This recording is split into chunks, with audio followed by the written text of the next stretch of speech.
House Bill 3512. Imagine this. You work for a small Texas city, juggling budgets that barely cover road repairs and staff training. Suddenly, a new rule arrives saying that every employee who uses a computer must take annual artificial intelligence training at your city's expense. And if you miss a report, your grant money could be taken away. What the bill says it does. House Bill 3512 says it will prepare state and local government workers for the future by requiring yearly AI training.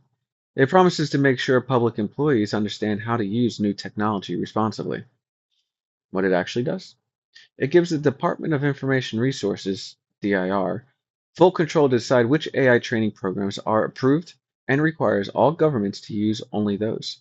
Local agencies must pay for the training, track compliance, and risk losing grant money if they fall short. This means DIR and its approved vendors now control the system, while cities and school districts lose flexibility and funding if they can't keep up. And who benefits? State agencies like the IR that gain authority over certification, vendors who get approved to sell training programs, and businesses and tech groups that pushed for AI literacy rules. Who pays the price?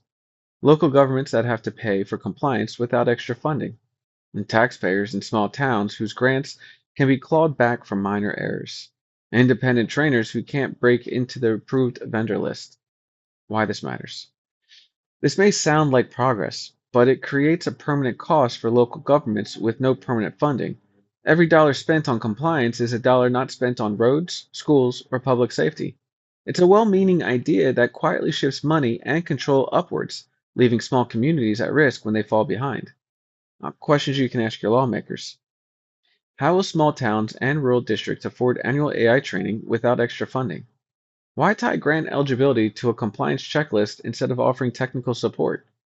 And what safeguards will prevent vendors from dominating this new statewide training market? Bottom line, House Bill 3512 turns a good idea about AI education into a lasting mandate that centralizes control and drains local resources.